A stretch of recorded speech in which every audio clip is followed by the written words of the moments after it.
Ngisho nezulu siyasho ukuthi ingane engakhali ifele embelekweni. Kunodaba lalo wesilisa osibhalele mayelana nesithwalo owasithatha esamjikela esiswini njengotshwala. Lo wesilisa igama lakhe uGift Hadebe. Udabuka ngapha endaweni yaseMpangeni obuka. uGift ukhule ekhaya kubo firstborn mase kulandela osisi bakhe ababili abangamawele uLulamani kanye noVelile. Ekhaya kubo bekunezindlu zodaka benephupho lokuthi ekhanda indlu eblocks ekhaya kubo mayiqeda isikole futhi ethola nomsebenzi. Ngo2016 uGift enza ugrade 10 wayenomngane esikoleni obizwa ngokuthiwa uSizwe Sibiya.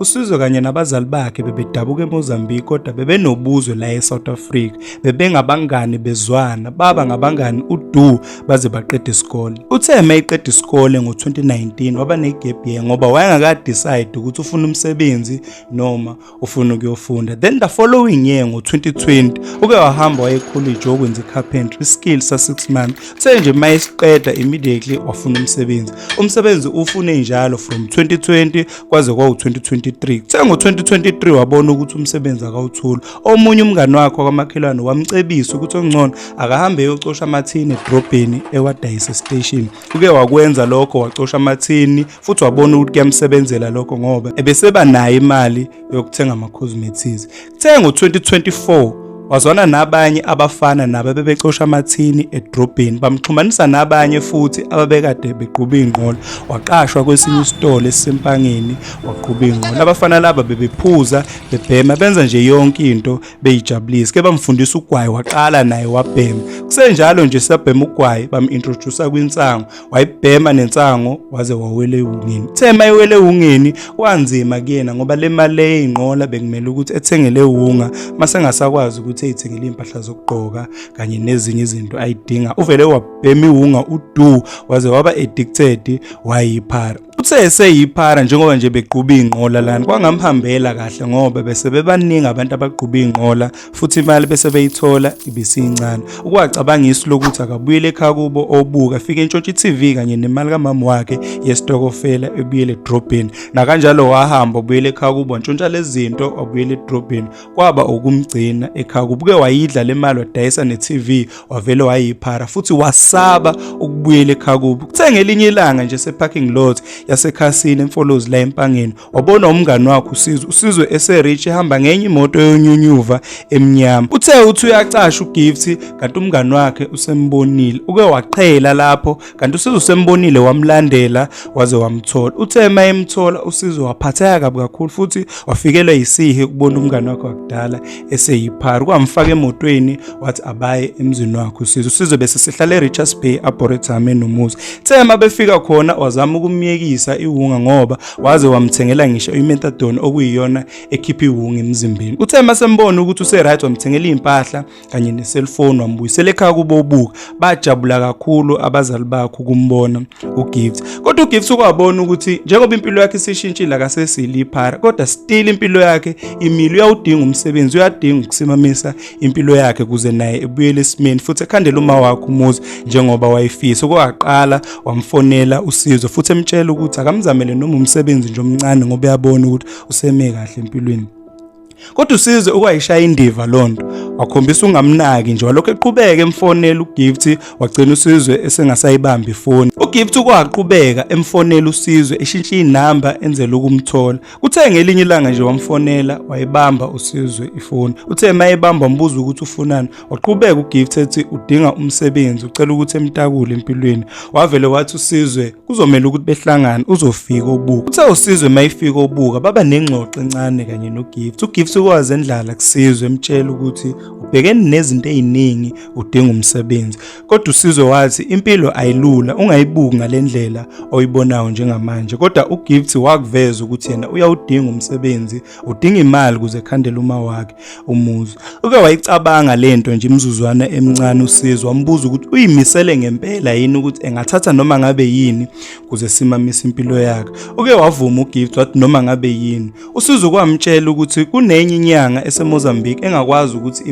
imsize ivule into zakhe kuze ethola umsebenzi naye esimame empilweni. Gift waphendula ngokuthi njengoba ufuna eseMozambique unayo yini ipermit yokuthi singene ngaphakathi. Kodwa uSizwe wathi lo muntu esakuyena oyinyanga uhlala eduze komngcele, asikho isidingo sokuthi sibe nezincwadi. Ngempela bangena emotweni bahamba. Thema befika kule nyanga le enyanga yambingelela bangena ngaphakathi naye futhi uSizwe wam-introduce uGift as a friend. Le nyanga yambuza ukuthi unayo imali engango 10,000 yokukhanyisa. Kwasho ukuthi vele wayesesemnikile uSizwe imali endleleni engango 10,000 kodwa wathi akangakuvezi ukuthi uyena omnikele imali lenyanga. Lenyanga lenathi izomnika ibhodlela elibizwa ngokuthiwa uphuthu. Leli ibhodlela leni uzothi mayifika ekhaya epheka uphuthu masethola impahla zangaphansi zosisi bakhe. Kwaxaya kakhulu ukuthi uGift wazi kanjani lenyanga ukuthi unosisi, kodwa wayitshela ukuthi ngenzeka uSizwe umtshelile. Wamnika leli ibhodlela wathi kuzomela ukuthi manje edle uphuthu kuphela. Nakanjalo babuyele emuva. Wathi mayifika ekhaya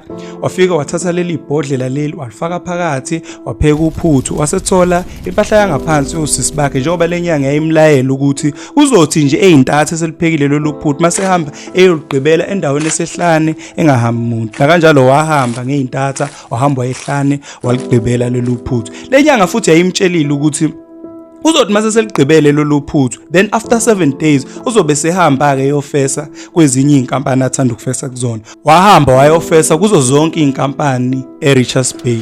Ukahamba wafaka nakuma agent wabuye ekhaya. Kuthe nje emva kweintsukwana wafonela eFosco waphuthuma khona wahamba okwenza i-interview.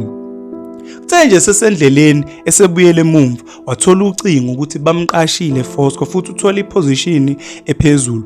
Wathi nje elivala ucingo ejabula ukuthi useze wawuthola umsebenzi. Waphinde futhi wathola nocingo umama wakhe efona ekhala ukuthi osisi bakhe sebebuye esitolo bothenga isinkwa bashayiswa imoto. Uthe mayifika ekhaya wafica sengungabantu umama wakhe ekhala. Kwamphatha kabi kakhulu lokho ukuthi yena bethi uzothula indaba ezinhle kodwa sebevelele lo mshophi. Nakanjalo kwenziwa amalungiselelo bangcwatshwa usisi bakhe. Kuthe nje emva komngcwabo sebengcwatshiwe usisi bakhe waqhubeka wasebenza futhi izinto zamhambela kahle ngoba waze wathenga imoto wakhela nomama wakhe umuzi omkhulu. Ukwacabanga ukuthi njengoba izinto zimhambela kahle nemali akavele ekhanda isitolo esikhulu emakhaya lapho khona abantu abazogrosa khona mabenqenuka edolobheni noma bengenayo imali transport. Izinto zamhambela kahle wabona manje ukuthi udinga umfazi. Uke wahlangana nomunye wesifazane emsebenzini obizwa ngokuthiwa uZandile. Lo wesifazane bathandana kwaze kwayilapho khona uyavela ekhaya kubo bahlala ndawonye. Thema sebehlala ndawonye kwamnandi kodwa into eyaxaka lo wesifazane ukuthi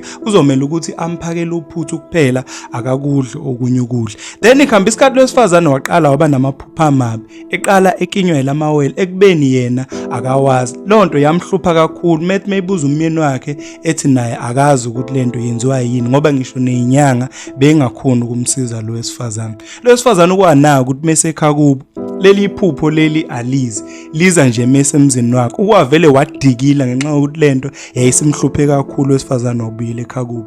Uthe nje ebuyela ekhaya kubo laqala leli phupho manje selihlupha uGift. uGift waxakeka ukuthi lento yenziwa yini ukuthi osisi bakhe bemhluphe ngoba kumele ngabe bayidlozi elihle. Iyamxaka lento waze wahamba wayenyangeni eyohlola ukuthi kwenziwa yini ukuthi osisi bakhe behluphe yena kade behlupha umuntu wakhe. Inyanga yakuveza ukuthi osisi bakho wathwala ngabo. Buyela kule nyanga lena owathwala kuyona. Yamxaka lento kakhulu uGift ngoba yena akaze ethwale kodwa wayefuna into ezomsiza ikhipha amabhadi ukuze ethola umsebenzi. Ukwaxhuma umngane wakhe lo ubizwa ngokuthiwa uSizwe wambuza ukuthi kanti wayemthwalisa yini kule nyanga. uSizwe wavele wathi akabuyele kuyona le nyanga yena akazi ngalento. Nakanjalo wahamba wabuyela kule nyanga uGift. Uthe mayibuyela kule nyanga le nyanga yakuveza ukuthi wena Gift waqamba manga imali le wakhanyisa ngayo yayisuka kumngane wakho. Yikho izinto zakho zihlaphaka zingakhambeli kahle.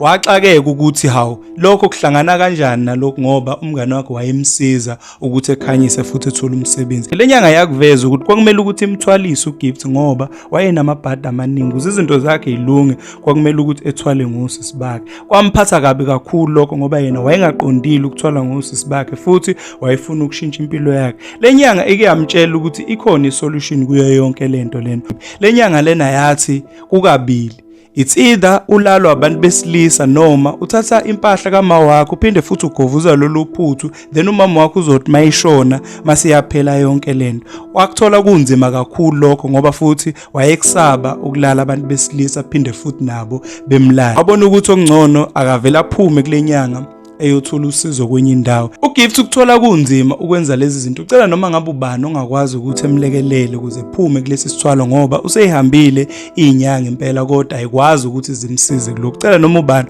owazi inyanga ewukhokhovule engakwazi ukuthi imsize lento abhekene nayo njengamanje. Ngiyacela ukuthi nikommente ngendlela ekahle mawukuthi khona inyanga enizaziyo engokhokhovule. Ngicela niqhubeni like, subscribe, niphinde futhi nishare, nikommente. Ngiyabonga.